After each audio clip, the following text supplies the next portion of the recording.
Une maison est détruite lors d'un incendie. Un homicide a été commis et il semble que le brasier ait effacé la piste qui menait au meurtrier.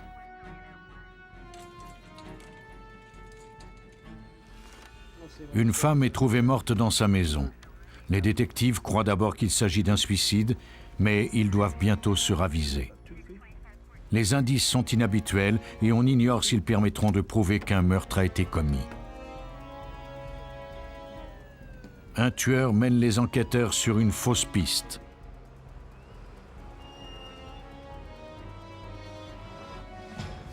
La criminalistique leur permettra-t-elle de rebrousser chemin et de découvrir la vérité? Pour résoudre une enquête, les autorités policières doivent savoir à qui faire confiance. C'est extrêmement difficile lorsque les principaux acteurs ont orchestré une supercherie.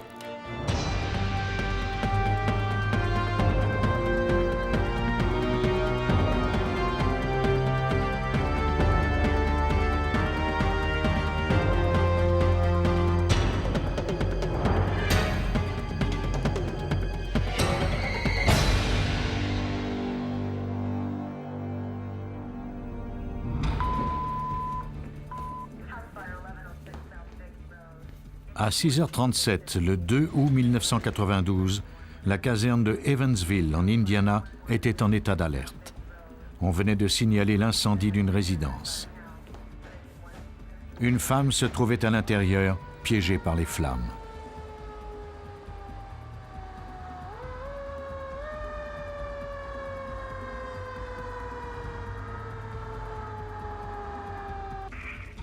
La chaleur du brasier empêcha les pompiers de la secourir.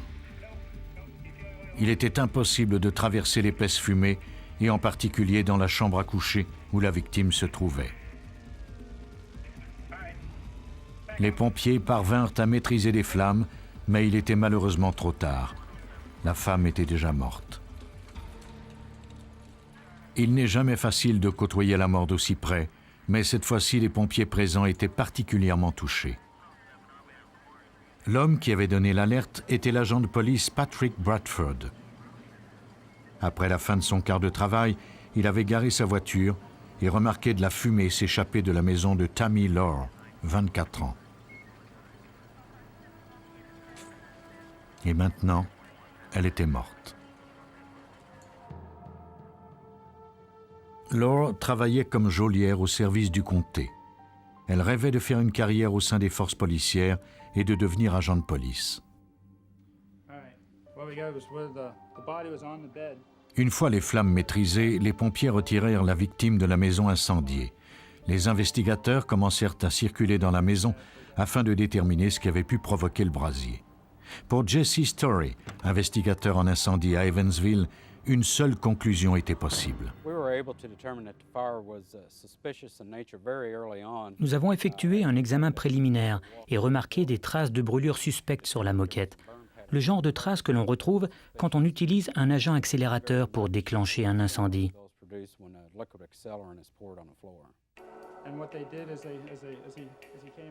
Les flammes avaient fait une longue trace entre le lit et la porte de la chambre à coucher.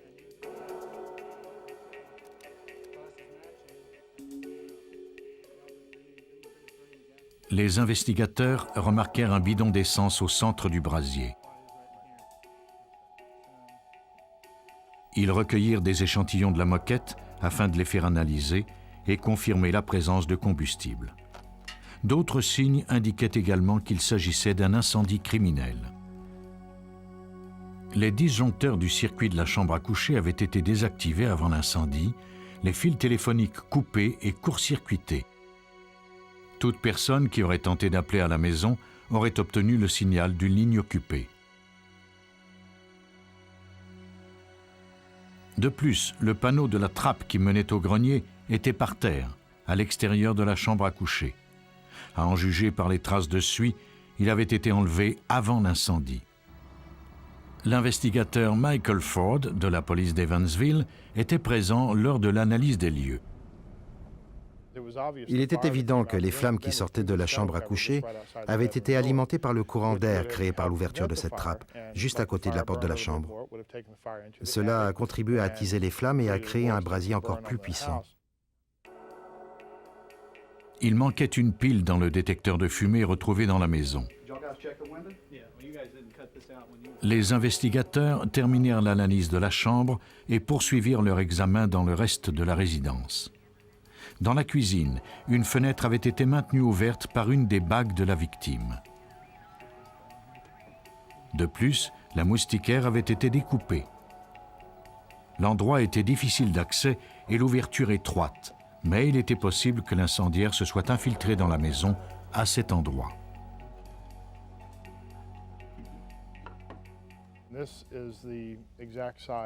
Voici les dimensions exactes de la fenêtre de la cuisine.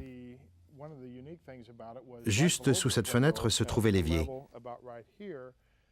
À l'arrière, il y avait toute une série d'objets. Si quelqu'un était entré par cette fenêtre, il les aurait renversés. Les chaudrons et les plats à cet endroit seraient tombés et auraient fait beaucoup de bruit.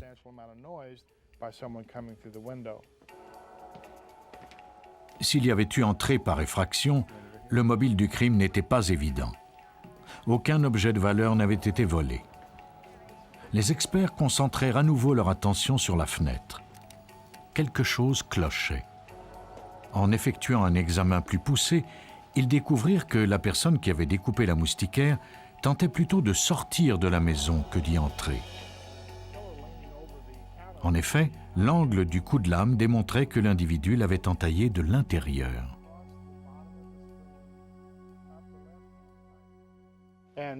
Nous avons déterminé que cette personne a découpé la moustiquaire de l'intérieur à l'aide de sa main droite en se penchant par-dessus le comptoir. La découpe a été faite initialement à droite, assez bas, et se poursuivait vers la gauche en montant. Cela indiquait que l'individu était droitier et il était plus probable que cela se soit fait de l'intérieur que de l'extérieur.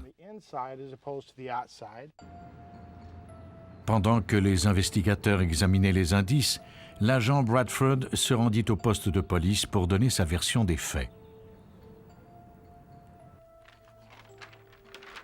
Bradford était entré dans la maison en flammes. Comme il était la personne qui s'était trouvée le plus près de la victime avant sa mort, la consigne l'obligeait à remettre son uniforme aux analystes.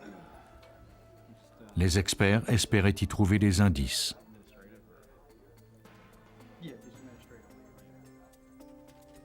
De l'aveu même de Bradford, la victime était sa maîtresse. Il l'avait vue pour la dernière fois à 22 heures le soir précédant l'incendie, alors qu'il se rendait au travail. Lorsqu'il avait terminé son quart de travail vers 6h30 le matin, il avait décidé de s'arrêter chez elle. Alors qu'il arrivait dans la rue, il avait aperçu de la fumée s'échapper de sa maison. Il s'était alors empressé d'y entrer et, en rampant, il s'était rendu jusqu'à la chambre à coucher où il avait aperçu le lit en flammes. Il n'était pas parvenu à sauver Tammy. C'est à ce moment qu'il avait appelé à l'aide en se servant de sa radio. L'entrée par effraction semblait avoir été fabriquée de toutes pièces. Cela signifiait que Laure connaissait son meurtrier et qu'elle lui avait ouvert la porte. Bradford suggéra au détective Guy Minnis d'interroger les anciens collègues de travail de Laure. Patrick nous a dit que Tammy avait eu des démêlés avec un gardien qui travaillait avec elle. Le jour où son corps a été découvert, il a été l'un des premiers suspects à être interrogé. Selon Laure, son collègue lui avait fait des avances sexuelles. Elle lui reprochait également d'abuser de sa force envers les prisonniers. Cette plainte avait coûté au gardien son emploi et depuis, il était l'ennemi juré de Tammy Laure. À l'interrogatoire, il déclara qu'il était resté à la maison toute la soirée et la nuit et qu'il n'avait d'ailleurs pas quitté le lit avant 7 heures du matin. Sa femme confirma l'alibi. Lors de l'interrogatoire, j'ai eu l'impression qu'il disait la vérité. J'étais attentif aux réactions de sa femme, étant donné qu'elle était debout en arrière pendant notre conversation. Lorsqu'il nous a dit où il était et avec qui il était, elle n'a eu aucune réaction. Les analystes avaient maintenant terminé de recueillir les principaux indices. Malheureusement, on ne disposait toujours pas de suspect ni de mobile. Mais la victime elle-même s'apprêtait à livrer aux investigateurs de précieuses informations. Les investigateurs en incendie d'Evansville étaient tous convaincus que le brasier qui avait coûté la vie de Tammy Laure était criminel. Malheureusement, l'incendie avait détruit la majorité des indices. On ignorait tout du coupable et de son mobile. L'autopsie fournit des informations surprenantes. Tammy Lore était déjà morte lorsque l'incendie s'était déclaré. Elle avait été poignardée à 21 reprises et il n'y avait aucune trace de suie dans ses poumons. Les flammes n'avaient servi qu'à dissimuler l'homicide.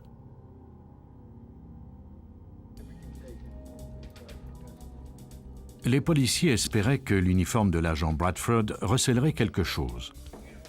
Au laboratoire, Jesse Story analysa ses vêtements pour y trouver des traces de combustible. Les agents accélérateurs sont généralement à base de pétrole et donc très volatiles. Le détecteur d'hydrocarbures absorbe le combustible au moment où il s'évapore. L'appareil peut déceler des molécules d'agents accélérateurs de l'ordre d'une partie par million.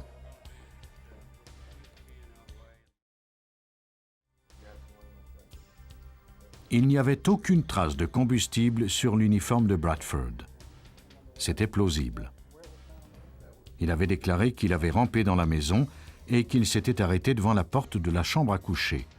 L'agent accélérateur avait été répandu uniquement dans la chambre, ce qui expliquait pourquoi il n'y en avait aucune trace sur ses vêtements. Les analyses de la moquette de la chambre confirmèrent, elles, la présence de l'agent accélérateur. Au laboratoire, on compara les fibres sur les vêtements du policier aux rares fibres qui avaient résisté aux flammes. L'uniforme de Bradford ne contenait aucune d'entre elles. Ce fait était pour le moins étrange compte tenu qu'il avait déclaré avoir rampé pour sauver Tammy. Si ces déclarations étaient vraies, on aurait normalement dû retrouver des fibres de la moquette sur lui. La version de Bradford semblait de plus en plus suspecte. Les détectives craignaient que sa femme, Dawn, et lui n'en sachent plus que ce qu'ils avaient déclaré. Le policier fréquentait Lore à l'insu de sa femme depuis 4 ans, et l'aventure ne semblait pas vouloir se terminer bientôt. Dawn soupçonnait son mari de lui être infidèle. C'était peut-être elle qui avait comploté le meurtre de sa maîtresse.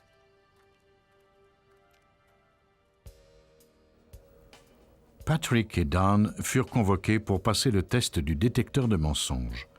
L'appareil mesure toute variation dans le rythme cardiaque, la respiration et la pression sanguine qui se produisent lorsqu'un individu ment. Dawn fut soumise au test et ne sembla pas avoir été au fait du crime avant qu'il n'ait été commis. Son nom fut retiré de la liste des suspects.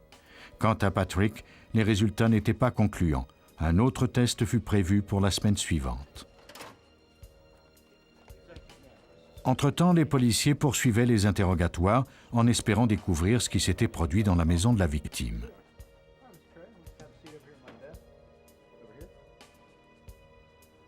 Un voisin déclara que Bradford semblait distrait ce matin-là. Il l'avait presque heurté en garant sa voiture dans l'allée menant à la maison. Il s'était alors salué. De plus, Bradford ne semblait absolument pas paniqué et aucune fumée ne s'échappait de la maison. D'autres témoins qui étaient passés en voiture devant la maison le matin de l'incendie avaient bien aperçu le véhicule du suspect garé dans l'allée, mais n'avaient vu aucune fumée. Lorsque le camion de pompiers était arrivé sur les lieux, soit 3 minutes 40 secondes après l'appel de Bradford, l'incendie avait déjà complètement ravagé la chambre à coucher. Cela signifiait qu'il ne pouvait pas s'être déclaré longtemps avant l'arrivée du policier.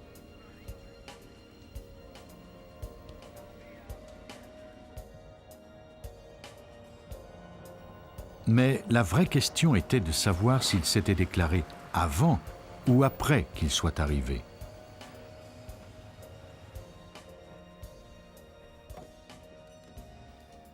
Pour prouver qu'il avait disposé de suffisamment de temps pour allumer l'incendie, Menis commença par dresser une liste des activités du suspect.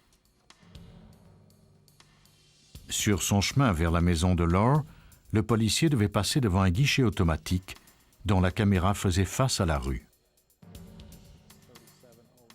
Le détective réquisitionna le ruban de la caméra du matin de l'incendie. La voiture de Bradford était bel et bien passée devant le guichet en direction de la maison de Laure à 6h34. « 65 secondes plus tard, il avait appelé le service de police.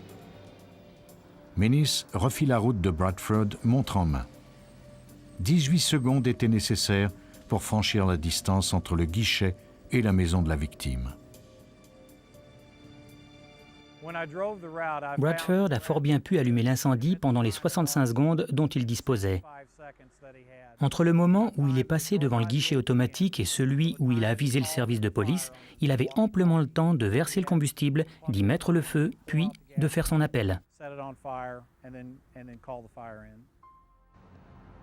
Il lui aurait été cependant impossible de tuer Tammy Laure, de couper l'électricité et la ligne de téléphone et de fabriquer de toutes pièces la fausse entrée par effraction.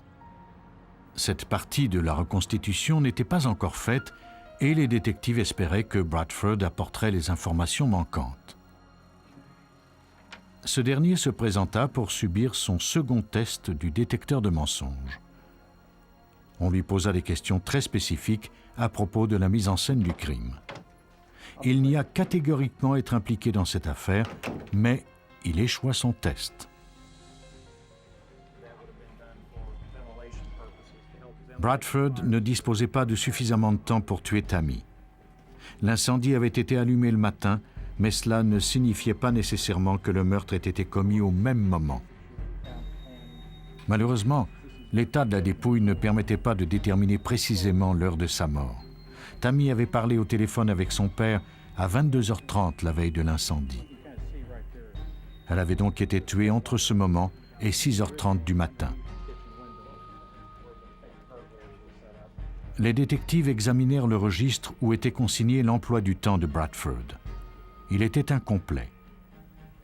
Peu avant 23h, il avait avisé ses collègues qu'il prenait une pause pour faire quelques courses. Il y avait ensuite un trou d'1 heure au cours duquel on ignorait où il se trouvait. À l'aide de ces nouvelles informations, les détectives retournèrent à leur dossier. Ils interrogèrent les voisins pour la seconde fois. Une femme avait roulé au-dessus de la limite permise dans le secteur, puis avait aperçu une voiture de police garée dans l'allée de la maison. Elle avait jeté un coup d'œil à son indicateur de vitesse et ralenti. Il était environ 23 heures. Les détectives d'Evansville savaient maintenant que Bradford se trouvait dans la maison la nuit du meurtre et qu'il avait disposé du temps nécessaire pour le commettre. Ces informations permettraient de procéder à son arrestation.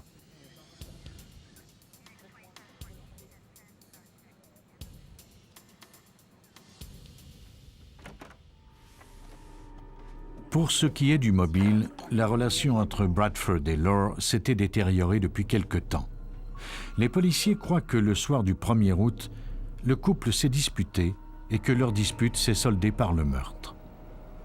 La conductrice qui a aperçu la voiture de patrouille sur la scène et le registre de l'emploi du temps de Bradford démontrent que cette hypothèse est vraisemblable. Il est retourné chez elle le lendemain matin comme d'habitude. Mais cette fois-ci serait la dernière. Il désirait terminer ce qu'il avait commencé la veille. Il a versé de l'essence et mis le feu.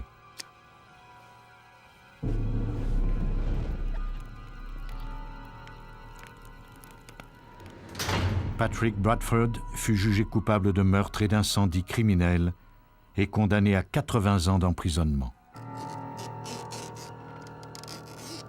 Un meurtre est un peu comme une liaison clandestine, en ce sens qu'il se produit à l'abri des regards indiscrets. Mais un crime aussi grave qu'un homicide ne peut résister très longtemps à l'analyse attentive des experts. Le petit village de Farmville porte bien son nom. Niché au creux des collines du centre de la Virginie, il ne compte que 6000 habitants et il a conservé le charme de la vie à la campagne. Même les villages les plus paisibles ne sont pas à l'abri d'un drame. Le 11 décembre 1991, peu après 13 heures, les policiers de Farmville reçurent un appel. Un coup de feu avait eu lieu chez Robert Bruce. Le détective Jack Bryant fut immédiatement dépêché sur la scène.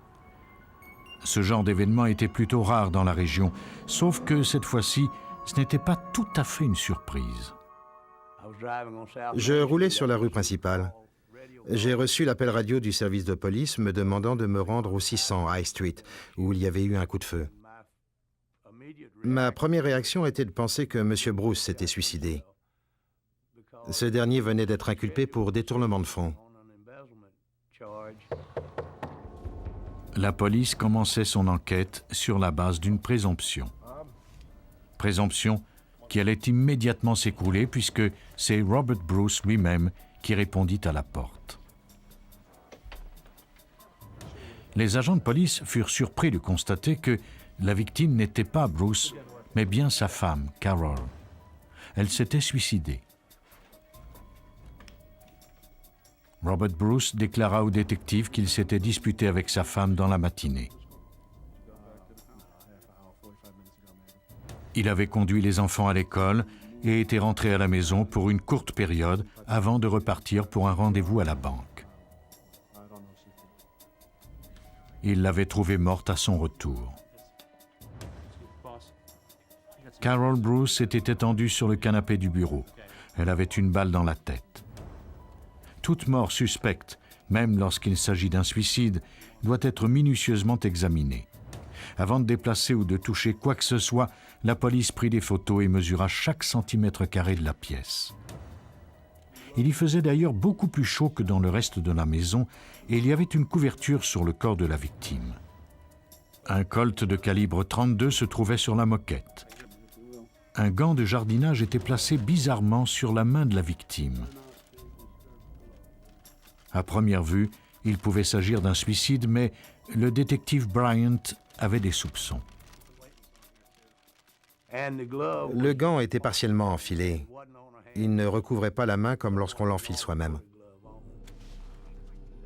Les policiers notèrent les moindres détails de la scène.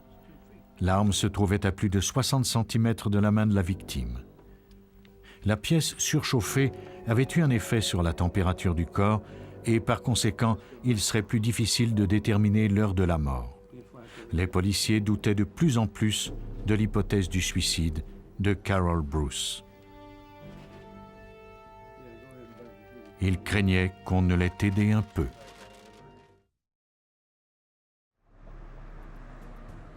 À Farmville, en Virginie, le détective Bryant enquêtait sur la mort mystérieuse de Carol Bruce. Il commençait à croire qu'elle avait été assassinée. Pour le vérifier, il procéda d'abord à une analyse de l'arme à feu. Le numéro de série indiquait que l'arme avait été achetée dans la région. Il se rendit interroger son propriétaire. Ce dernier lui apprit qu'il avait signalé se l'être fait voler 5 mois plus tôt dans sa voiture, alors qu'il se trouvait dans le quartier des Bruce. Le propriétaire ne se cacha pas du fait qu'il gardait cette arme dans sa voiture, mais il fut incapable d'expliquer comment elle s'était retrouvée dans la main de Carol Bruce. À la morgue, le médecin légiste confirma que la victime était morte d'une balle à la tête. Le projectile était entré par la tempe droite et s'était logé dans la partie gauche du cerveau.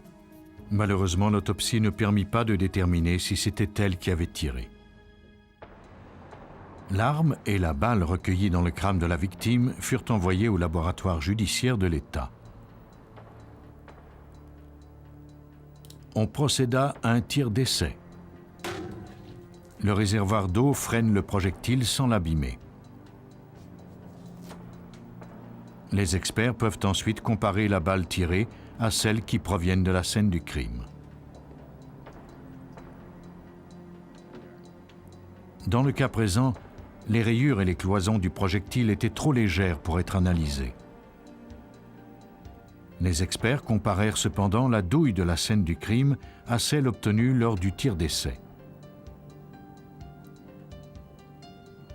Leur conclusion, l'arme trouvée sur la scène était bien celle qui avait tué la victime.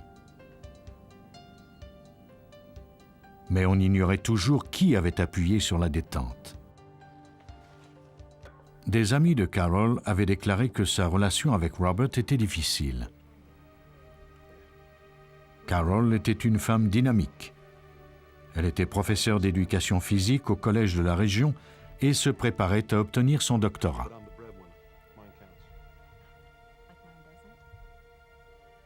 Puis, 3 jours avant la remise de son mémoire, elle s'était suicidée.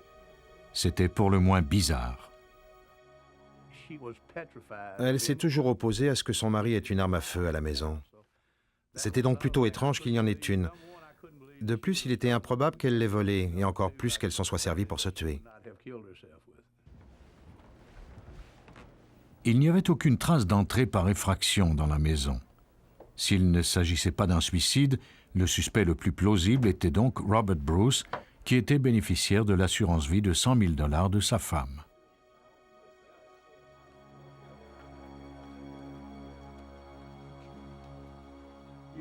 Bruce était avocat, mais il s'était fait rayer du barreau pour avoir détourné 30 000 $ d'un de ses clients. On l'avait condamné à rembourser cette somme. Il avait donc besoin d'argent. Après 16 ans de mariage, Carol avait décidé de demander le divorce.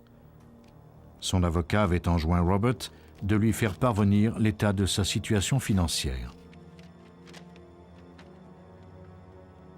Ce dernier n'avait pas fait de déclaration d'impôt depuis 5 ans. Après la mort de Carol, il avait purgé une peine d'emprisonnement de quelques mois pour le détournement de fonds. Pendant son incarcération, l'enquête s'était poursuivie. Le détective consulta les transcriptions des interrogatoires de Bruce en espérant reconstituer les faits et gestes du suspect le jour du décès de sa femme.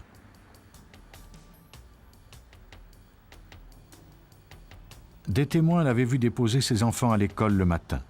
Puis Bruce avait déclaré s'être rendu à un immeuble dont il était propriétaire, mais personne ne l'y avait vu. Il avait ensuite rencontré un avocat à la banque. Les détectives interrogèrent l'avocat. Ce dernier avait rencontré Robert Bruce entre 11h et midi. Tout de suite après ce rendez-vous, Bruce était parti. C'est la cousine de sa femme qui l'avait vu ensuite. Elle travaillait dans une boutique de vêtements et Bruce s'arrêtait de temps à autre pour discuter un peu avec elle. Il était parti vers 13h pour rentrer chez lui et avait découvert sa femme morte. En ce qui concerne ses déplacements, il n'avait pas d'alibi entre 9 et 11 heures. Sinon, le reste du temps, il avait des témoins. Ce laps de temps était assez long pour permettre à Bruce d'assassiner sa femme. Bryant espérait maintenant prouver par le biais de la criminalistique qu'elle était bien morte au cours de ce laps de temps. Il téléphona à Marcella Fierro, le médecin légiste de l'État de Virginie. Malheureusement, déterminer à quelle heure la mort s'était produite pouvait se révéler difficile. Nous ne pouvons évaluer précisément l'heure de la mort. Nous nous basons sur la dernière fois où la personne a été vue en vie par un individu fiable, et ce mot est le mot-clé, et le moment où la victime a été trouvée morte. La température du corps de Carol laissait présumer qu'elle était morte peu avant l'arrivée des policiers. Cependant, l'état de raideur cadavérique était déjà avancé et indiquait que le décès avait eu lieu quelques heures plus tôt. Elle semblait être morte depuis plus longtemps que ce qui nous avait été rapporté. De fait, l'évaluation par Fierro du moment de la mort de la victime correspondait au moment où le suspect avait eu l'occasion de commettre un meurtre. Au laboratoire de criminalistique de Richmond, l'experte Anne Davis fit un test pour établir si Carol Bruce pouvait avoir tiré le coup de feu fatal avec une main partiellement gantée. Elle appliqua une pression de plus en plus forte sur la détente afin de déterminer le degré de pression requise pour que le coup parte. Il fallait une pression minimale de 4 kg de sang pour appuyer sur la détente. Si la main était gênée par un gant de jardinage, l'opération devenait très difficile, voire impossible. De son côté, l'expert en armes à feu Jim Pickelman considéra l'affaire sous un autre angle. Il reconstitua la scène du crime en se basant sur les photos. Il se servit d'un mannequin pour recréer la trajectoire du projectile. Selon l'angle du coup de feu, la victime n'avait pas pu activer l'arme seule. De plus, les brûlures causées par la poudre indiquaient que l'arme avait été maintenue fermement contre la tempe, ce qui est inhabituel dans les cas de suicide. En résumé, la distance de l'arme et la trajectoire du projectile ne permettaient pas de conclure à un suicide. Les détectives disposaient enfin de leurs preuves. Carol Bruce n'avait pas appuyé sur la détente. En mai 1993, Robert Bruce, qui venait de terminer sa peine pour détournement de fonds, fut arrêté à nouveau pour meurtre. Les policiers croient que le matin de l'homicide, Carol était endormie sur le canapé. Robert est entré dans la pièce avec, à la main, l'arme à feu volée quelques mois plus tôt. La pièce surchauffée et le gant étaient destinés à berner les détectives.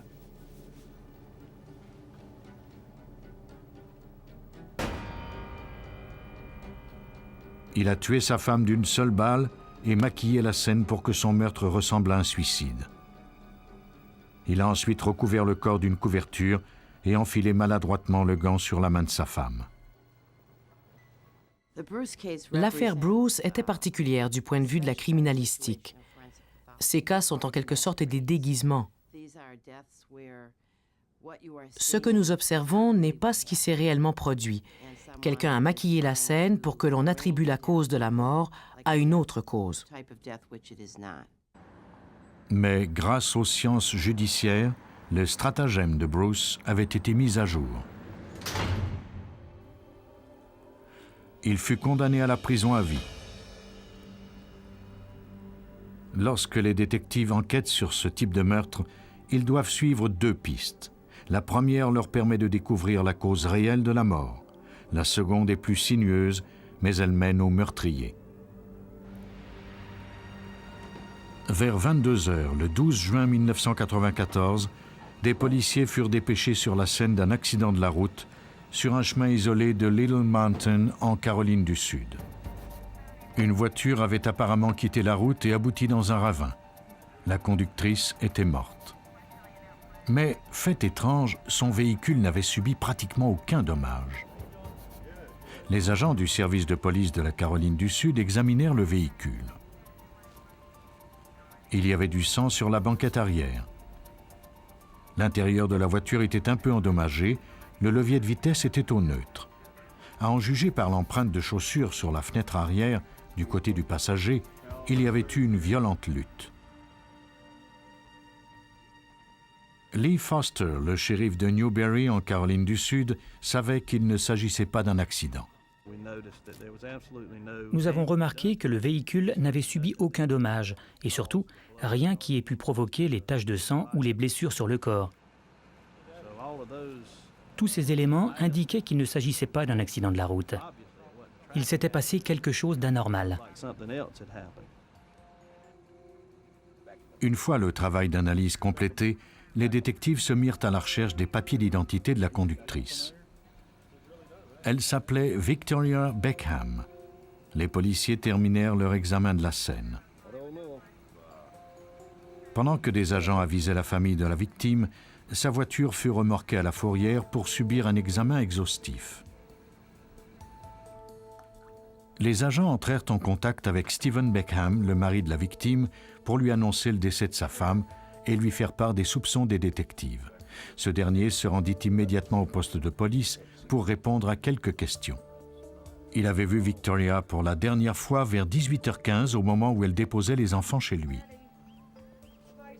Victoria et Stephen s'étaient séparés depuis peu et Victoria s'était installée chez ses parents. Stephen et elle se partageaient la garde de leurs 3 enfants. Depuis la séparation, elle avait trouvé un emploi et décidé de poursuivre Stephen pour obtenir la garde exclusive des enfants. L'autopsie révéla qu'il s'agissait d'un meurtre.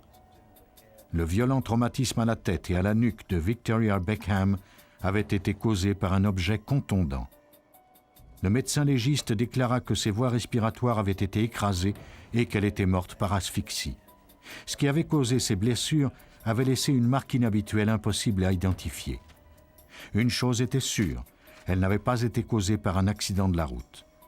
Lorsque son corps avait été découvert à 22 heures, il était déjà froid et commençait à raidir. On en conclut qu'elle était morte vers 18h30, c'est-à-dire juste après son départ de la maison de Stephen.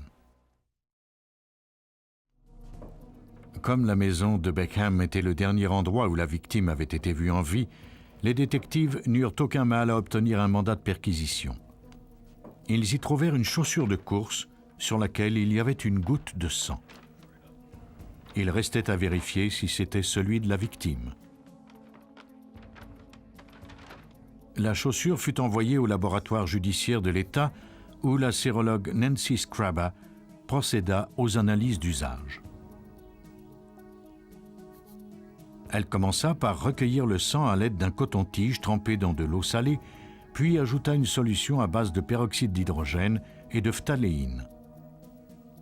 Cette combinaison chimique entre en réaction avec l'hémoglobine du sang et il devient rose. Maintenant, pour s'assurer qu'il s'agissait de sang humain, Scraba procéda à une électrophorèse afin d'isoler les protéines humaines. Malheureusement, l'échantillon dont elle disposait n'était pas assez important pour déterminer le groupe sanguin. Dans le cas du sang de la victime découvert dans la voiture, il y en avait amplement pour compléter les analyses. On en recueillit sur les sièges avant et arrière et également sur une portière arrière du côté extérieur. Tous les échantillons étaient du groupe sanguin A, celui-là même de la victime.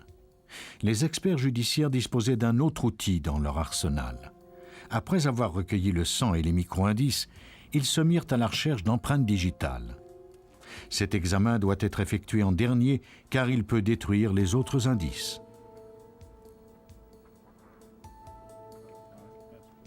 Plus de 30 empreintes furent prélevées.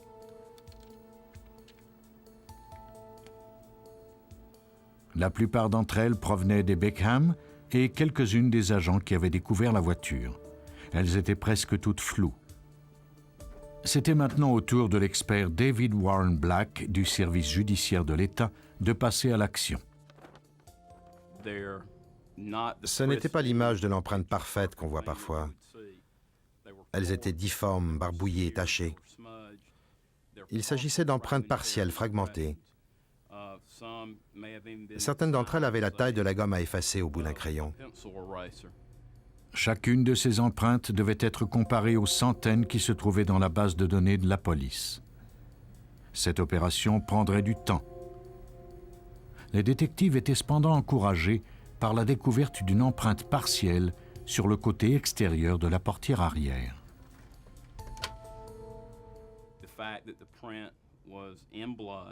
Compte tenu du fait qu'il s'agissait d'une empreinte faite dans le sang, on pouvait présumer qu'elle avait été faite après le meurtre de Victoria Beckham.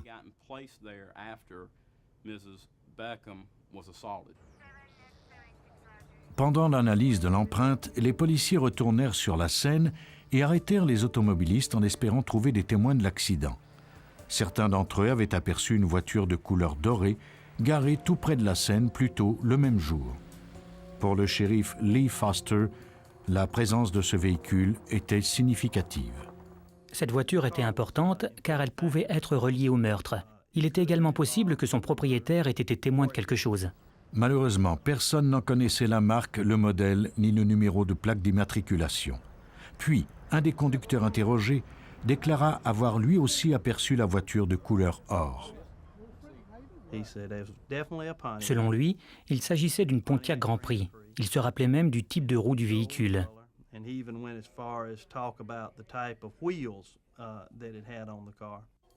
Les policiers effectuèrent des recherches dans leur base de données et obtinrent la liste de toutes les Pontiac Grand Prix de la région. Malheureusement, il n'était pas possible de faire une recherche par couleur et il y en avait beaucoup trop pour les vérifier une à une. Une année s'écoula sans nouvelle piste ni suspect.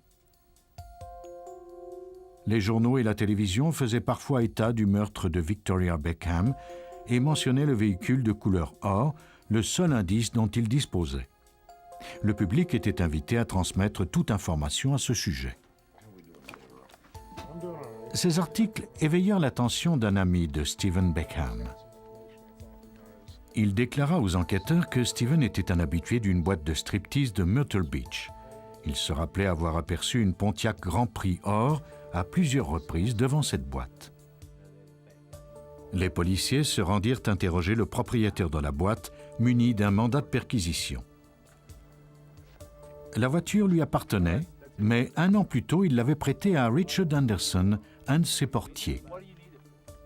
Les policiers firent remorquer le véhicule à leur laboratoire pour le faire examiner de plus près.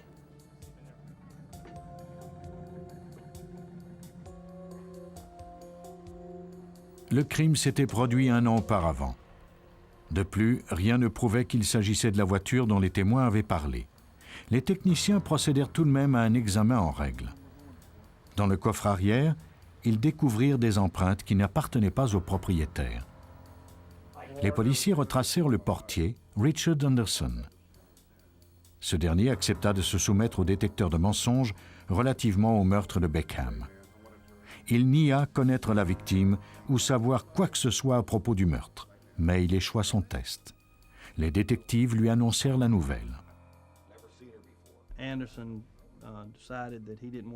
Anderson a refusé de coopérer avec nous, mais il a tout de même accepté de fournir des échantillons de ses cheveux et de son sang afin que nous procédions à des analyses génétiques, car c'était un des aspects de notre enquête. Mais en route vers l'hôpital, Anderson demanda à être conduit au bureau du procureur. Il voulait faire des aveux.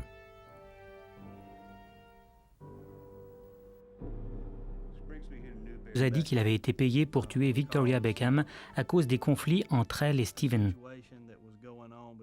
Sa version des faits variait quelque peu d'une fois à l'autre, mais ce qui était sûr, c'est qu'il avait été engagé par Steven Beckham pour le débarrasser du corps de sa femme.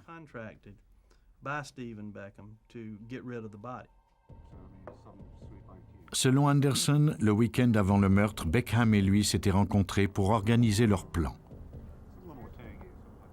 Avant cette rencontre, ils avaient planifié le meurtre par téléphone à des endroits convenus. Ces endroits correspondaient au relevé de Beckham. Ce dernier avait prévu tuer sa femme après qu'elle eût déposé les enfants chez lui. Elle était censée être morte lorsque Beckham remettrait le corps à Anderson. Mais Beckham l'avait frappée à l'aide de la crosse de son pistolet et elle n'était qu'inconsciente. Anderson décrivit l'arme à feu avec laquelle Beckham avait frappé sa femme. Après le départ de ce dernier, il avait dû l'achever à l'aide de pinces coupantes et maquiller la scène en accident.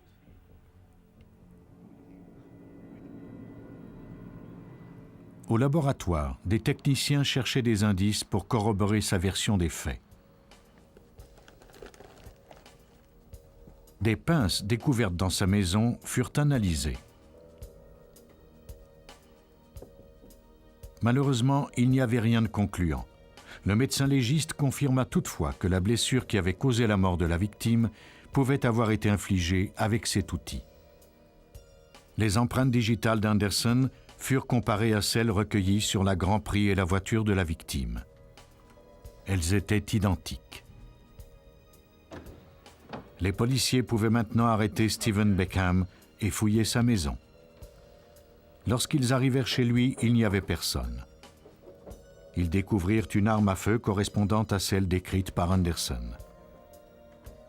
Les blessures à la tête de la victime pouvaient avoir été causées par cette arme. Les détectives avaient prouvé la présence d'Anderson sur la scène. Les relevés téléphoniques leur permettraient de prouver l'implication de Beckham dans le meurtre. 4 jours plus tard, ce dernier fut arrêté à Chapin, en Caroline du Sud. Selon la déposition d'Anderson et la reconstitution des policiers, Victoria a laissé ses enfants chez Steven.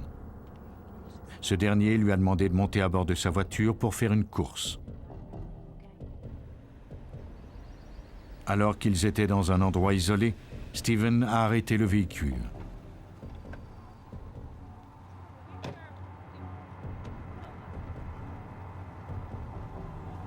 Il a frappé Victoria. Cette dernière a perdu connaissance, mais n'est pas morte. Lorsqu'Anderson a constaté qu'elle était encore en vie, il a terminé le boulot à la place de Beckham, puis maquillé la scène.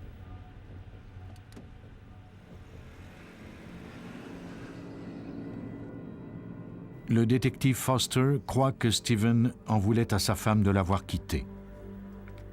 Il n'avait plus d'emprise sur Victoria et craignait de perdre ses enfants. Il avait alors décidé de se débarrasser de sa femme.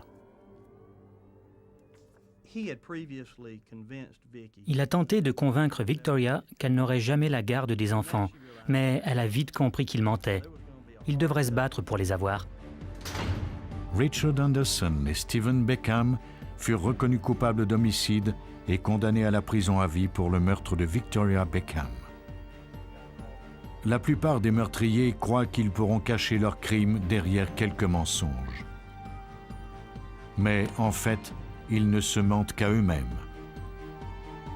La vérité est inscrite dans les indices qu'ils laissent derrière eux.